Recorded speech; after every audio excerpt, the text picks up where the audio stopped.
He is more than you could ever need. He's more than the eye could see. I don't deserve His love, but He's always been there for me. You see, Jesus met me when I was at my lowest. And if you don't know Jesus, know this. He is the greatest example of generosity this world of greed has ever seen. And when Jesus hit the scene, He changed the scenery and met diversity with serenity. If you're looking for peace, He offers plenty. Jesus was and Jesus will forever be King. And when the angels sing, they sing of the grace that was displayed for sinners like me. I can't explain Him and I can't describe Him. And if I could, He wouldn't be Jesus, because you can't explain eternity and you can't comprehend the galaxies. But it was the loving hands of Jesus who spun them into existence and created man, knowing He would go to the cross to pay our sentence. There was a certificate of judgment with a period after the sentence, and we were sentenced to death long before He said it is finished. He is a father to the orphan, a shelter for the homeless, a hiding place for the abused, and an anchor for our storms. He stormed the gates of hell and came out on top, and the power of His gospel cannot be stopped, even when the world tries.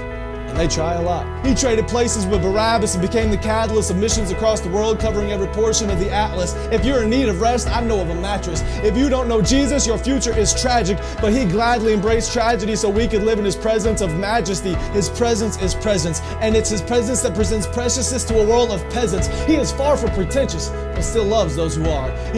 The world and hung the stars. He brings the dead to life and delivers life to the dead. He took a crown of thorns on His head so we could put crowns at His feet. And I can't wait until I get to kiss His feet that were nailed to a cross for me and for you and for every person around the world. He loves the world, and I love His word, because the word became flesh, and in His flesh He demonstrated the word to the world. He is an example to every boy and every girl. He is a lover of black people. He is a lover of white people. He is a lover of the unchurched and the assembly under the steeple. He doesn't see the believers' failures, but still takes time to celebrate their faithfulness.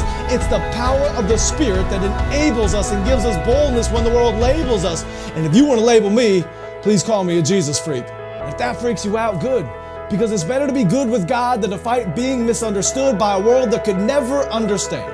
So let it be understood that I don't worship man, we worship Jesus. And although He doesn't need us, He still sees us and pleads with us to run to the cross where He bled for us. His heart bleeds for us, His heart grieves for us, but still graciously grants us a pardon for our treason in a season where the world tries to explain away the work of the Spirit with human reasoning. There is a reason they can't.